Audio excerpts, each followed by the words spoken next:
வணக்கம். விடுதலை ராஜேந்திரன். சண்டாளன் என்ற சொல்லை பயன்படுத்தக்கூடாது.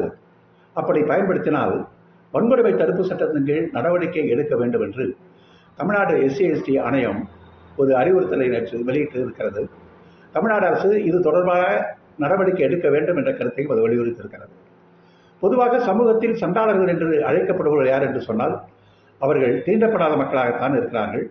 பட்டியலின மக்களினுடைய பட்டியலில் 48வது பிரிவில் சண்டாளன் என்ற சொல் வருவதை ஆணையம் சுட்டிக்காட்டி இருக்கிறது.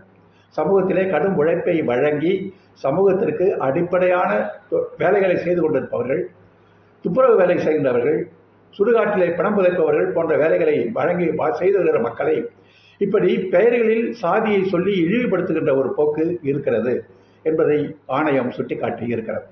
இது மிகச்சிறந்த ஒரு வரவேற்கத்தக்க ஒரு முடிவு.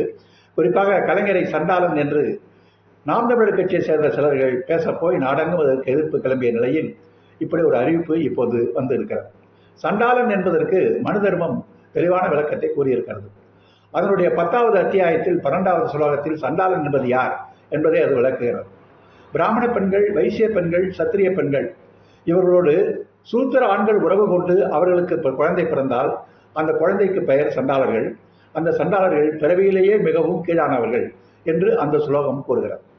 இந்த இழிவை இப்படி எழுதி வைத்திருக்கிற மனு தர்மம் தடை செய்யப்படவில்லை. அது இன்றைக்கும் அப்படி உயிரோடு இருந்து கொண்டுதான் இருக்கிறது. இன்னும் சில பேர் மனு தர்மத்தை புகழ்ந்து பேசிக் கொண்டிருக்கிறவர்களும் இருக்கிறார்கள். இதே போல இந்த மனு தர்மத்தில் பிராமணன் என்றால் யார் என்றும் குறிப்பிடுகிறது.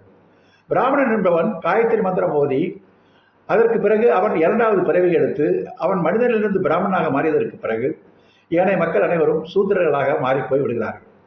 அந்த சூத்திரர்கள் பிராமணுக்கு அடிமையாக தொண்டூழியம் செய்து வர வேண்டும். இதுதான் சூத்திரனுடைய கடமை. பிராமணனை அவன் வணங்க வேண்டும் என்று மனு தர்மம் கூறுகிறது. அந்த மனு தர்மமும் இப்போதும் தடை செய்யப்படாமல் அப்படியே அமலில் இருந்து கொண்டுதான் இருக்கிறது.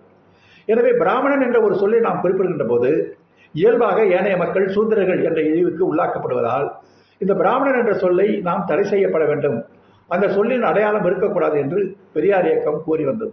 ஆனால் இதை சொன்னால் வகுப்புவாதிகள் என்று அவர்கள் சொன்னார்கள். வகுப்புவாதிகள் என்று சொன்னவர்கள் ஏனைய மக்களை இழிவாக நடத்தாதே என்று சொன்னால் அதை பார்த்தவர்கள் வகுப்புவாதி என்று சொன்னார்கள். அதே போல பறையா என்ற ஒரு சொல் சர்வதேச அகராதியிலே இடம்பெற்று விட்டது. ஆக்ஸ்போர்டு உள்ளிட்ட பல சர்வதேச அகராதிகளில் பறையா என்ற சொல்லை இடம்பெற செய்து விட்டார்கள். சுப்பிரமணிய சாமி ஒருமுறை ஈழத்தின் தேசிய தலைவர் பிரபாகரனை இன்டர்நேஷனல் பறையா என்று சொன்னார். அதற்கு கடுமையான ஒரு எதிர்ப்புகள் வந்தன. நீதிமன்றத்திலும் அதற்கு வழக்குகள் வந்தன. ஆனாலும் அகராதிகளில் அந்த பறையா என்ற சொல் புறக்கணிக்கப்பட்டவர்கள், ஒதுக்கி வைக்கப்பட்டவர்கள் என்று சொல்கிறார்கள். இந்த சொல்லுக்கு மூலம் எங்கிருந்து வருகிறது என்று சொன்னால் இந்தியாவிலே இப்படி ஒரு சாதி இருக்கிறது, அவர்கள் ஒதுக்கப்பட்டவர்களாக இருக்கிறார்கள், அந்த சொல்லில் இருந்தால் இந்த சொல் எடுக்கப்பட்டது என்று அகராதிகள் அதற்கு விளக்கம் தந்து கொண்டிருக்கின்றன. அகராதிகளிலிருந்து இந்த பெயர் நீக்கப்பட வேண்டும் என்று தமிழ்நாட்டில் கடுமையான எதிர்ப்புகள் இருந்தன. குறிப்பாக 2002ஆம் ஆண்டில் ஒரு மிகப்பெரிய கையெழுத்து இயக்கம் சமூக விழிப்புணர்வு இயக்கம் என்ற இயக்கத்தால் உருவாக்கப்பட்டது. அவர்கள் ஒரு மிகப்பெரிய கோரிக்கை மனுவை தயாரித்து ஏன் இந்த சொல் நீக்கப்பட வேண்டும் என்பதற்கான விளக்கங்களை அளித்தார்கள்.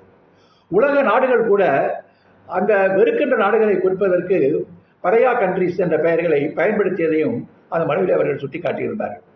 குறிப்பாக சவுதி அரேபியா, ரஷ்யா போன்ற நாடுகளில் பொருளாதார தடை விதித்த அமெரிக்க அதிபர் ஜோ பிடன், அதே போல பிரிட்டிஷனுடைய முன்னாள் அதிபராக இருந்த சுனாக் ஆகியோர் கூட அந்த நாடுகளை இன்டர்நேஷனல் பறையா கண்ட்ரி என்று குறிப்பிட்டதையும் அவர்கள் சுட்டிக்காட்டினார்கள். தமிழகத்தினுடைய பாஜக தலைவராக இருந்த அண்ணாமலை கூட ஒரு எக்ஸ் தளத்தில் இந்த வார்த்தையை பயன்படுத்தியதையும் சுட்டிக்காட்டி எதிர்ப்புகள் வந்து இருக்கின்றன. ஆக இந்த சர்வதேச அகராதி இடம்பெற்றிருக்கின்ற பறையா என்ற சொல்லை நீக்கப்பட வேண்டும் என்ற இயக்கம் நீண்டமாக இருந்து கொண்டாலும் அந்த சொல் இன்னும் நீக்கப்படாமல் அப்படியே இருந்து கொண்டு இருக்கிறது என்பதும் நமக்கு ஒரு மிகப்பெரிய அவமானம். காந்தி ஒடுக்கப்பட்ட மக்களை அரிஜன் என்று அழைத்தார். அம்பேத்கர், பெரியார் அதை கடுமையாக எதிர்த்தார்கள். அரியின் புத்தர்கள் என்ற பெயர் அவமானப்படுத்துகின்ற ஒரு பெயர் என்று தமிழ்நாடு திட்டவட்டமாக அதை மறுத்தது. அதனால்தான் இங்கே ஆதி திராவிடர் என்ற வரலாற்று ரீதியான ஒரு பெயர் சூட்டப்பட்டது. ஆக இன்னமும் சமூகத்தினுடைய ஒரு மனப்போக்கில், சாதிய கட்டமைப்புள்ள சமூக மனப்போக்கில் சாதி இழிவுகளை நியாயப்படுத்துகிற இத்தகைய பெயர்கள் பயன்பாட்டில் இருந்து கொண்டிருப்பது என்பது உண்மையிலேயே வெட்கக்கேட ஒன்றாகும். இப்போது சண்டாளன் என்ற பெயர் நீக்கப்பட்டு இருக்கிறது. பல தமிழ் சினிமா படங்களில் கூட இந்த சொற்கள் அடிக்கடி பயன்படுத்தப்பட்டு வந்தன. தமிழ் தேசியம் பேசுகிறவர்களே இந்த சொல்லை பயன்படுத்திக் கொண்டு இந்த வழக்கில் இருந்த சொல் என்று பேசுகிற மனதில் தான் இங்கே சாதியவாதிகளாக இருந்து கொண்டிருக்கிறார்கள். இந்த நிலையிலே சண்டாளன் என்பது நீக்கப்பட்டது வரவேற்கத்தக்கது. அதே போல சர்வதேச அகராதியில் இடம்பெற்றிருக்கிற பறையா என்ற சொல்லும் பிராமணன் என்ற சொல்லும் நீக்கப்பட வேண்டும் என்பதுதான் சரியான பார்வையாக இருக்க முடியும். இவை எல்லாவற்றையும் நியாயப்படுத்துகிற மனு தர்மம் இன்னும் தடை செய்யப்படாத ஒரு நூலாக இருப்பதும் எப்படி, எந்த வகையில் நியாயம் என்ற கேள்வியையும் நாம் சேர்த்து எழுப்பியாக வேண்டும். சிந்திப்போம். நன்றி, வணக்கம்.